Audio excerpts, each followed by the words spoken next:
Muito bem. Joana inicia esse seu estudo nos dizendo assim: a grande problemática, desafio da criatura humana é a aquisição da paz. É uma verdade. É uma grande problemática. Mas como se a paz é uma coisa tão ambicionada? Mas para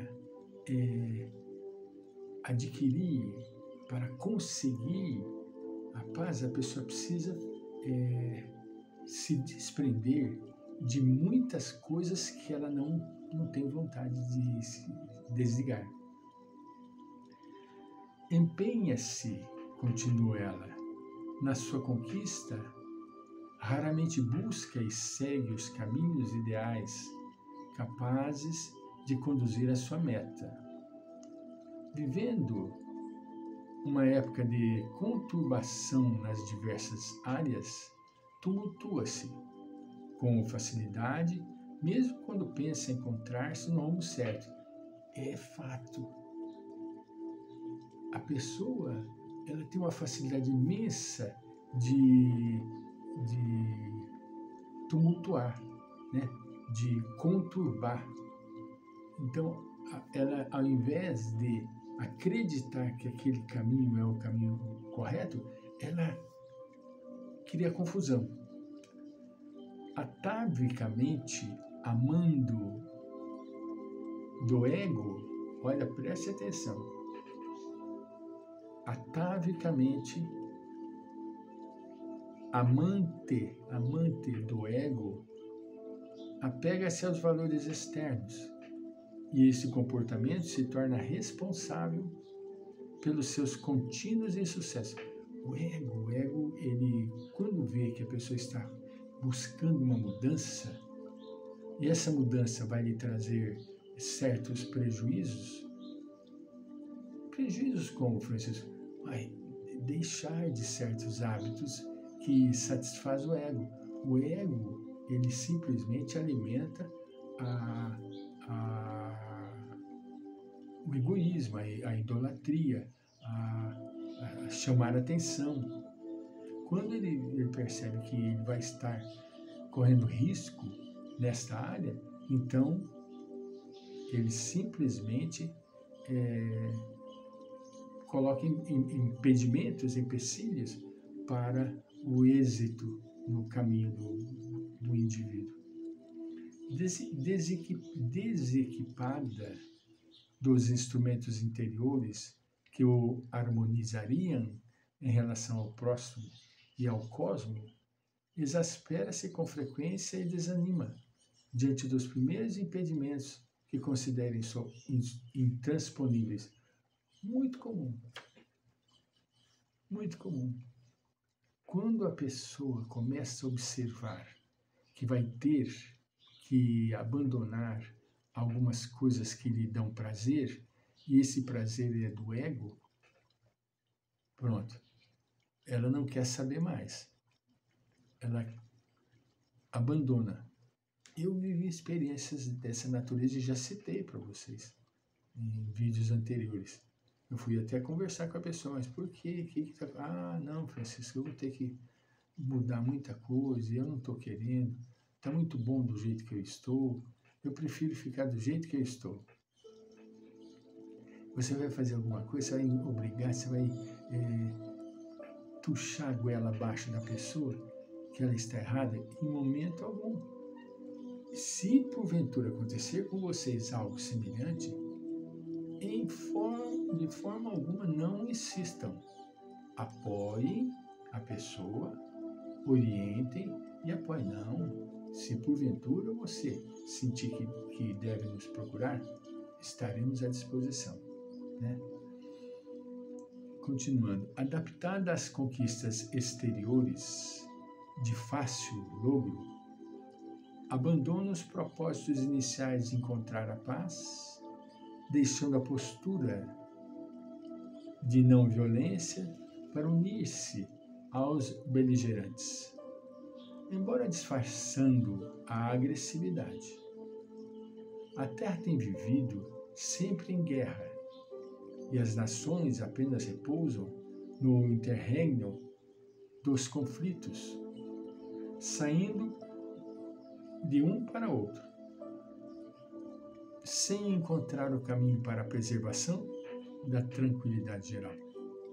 Por quê? Porque a meta, geralmente, é uma meta egoísta.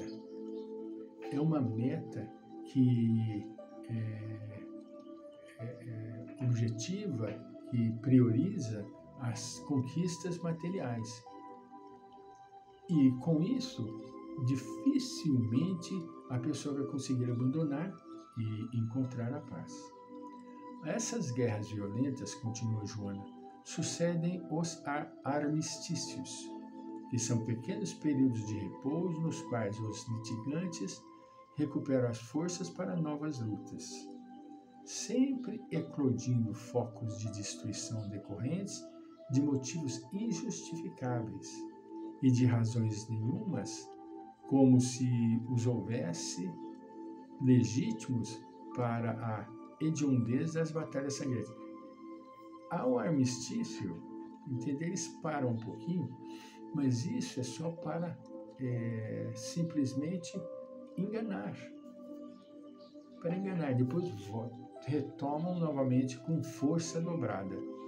Tal sucede porque os indivíduos não têm paz íntima. Se a pessoa tivesse a paz íntima, ela não queria dar continuidade, porque ela teria a convicção de que tudo aquilo é um profundo desalinho, um profundo desajuste, um profundo desequilíbrio. Desde que não são capazes de se tolerarem reciprocamente em pequenos grupos, não se encontram em condições de respeitar os tratados por eles mesmos firmados, os quais apenas escondem-lhes a brutalidade que passa a ter característica de civilização e cultura. Olha que barbaridade! A coisa se torna tão normal, tão vulgar, que eles supõem que tem a característica de civilização e de cultura. Como decorrência, continua Joana, a paz mundial ainda é uma utopia, em razão da falta de inteireza moral e pacificadora da própria criatura. É claro, a pessoa ainda está em formação, está em desenvolvimento, né? Esse fenômeno resulta dos seus apegos egóicos, das suas fantasias douradas, das suas paixões e da sua volúpia pela dominação dos outros. Dominar. A pessoa tem por objetivo e finalidade o domínio, o jugo. Eles querem subjugar as pessoas. Enquanto elas estiverem usando deste tipo de comportamento, para eles está tudo bem. No momento em que começa isso enfraquecer, eles buscam nova forma de criar apegos egoístas, criando mais fantasias douradas e paixões desequilibrantes, né? Apegos morais, emocionais, culturais, pessoais, a objetos, a raças, a grupos sociais, são fugas do ego arbitrário, ambicioso e louco, responsável pelas disputas lamentáveis que, deterioradas, são os germes das guerras.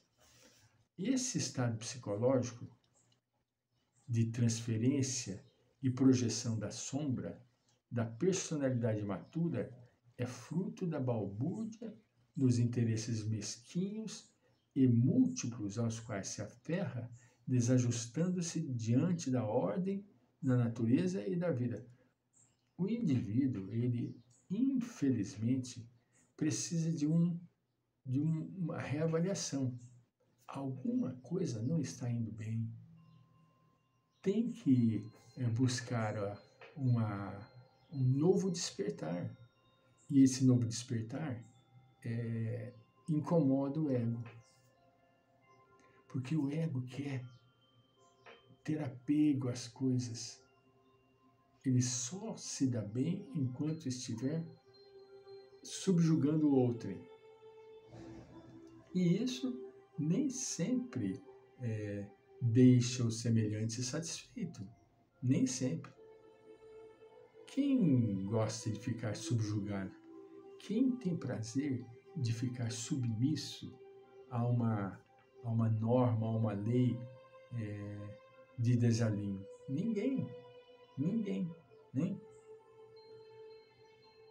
É indispensável, nos diz aqui Joana, uma revisão do comportamento humano, de um estado profundo a respeito do silêncio íntimo, assim como da harmonia interior. O silêncio íntimo é fruto do quê? Da harmonia interior. Só serão capazes de cultivar e de curtir, de lograr o silêncio íntimo, aqueles que tiverem equilíbrio, harmonia interior. Voltaremos.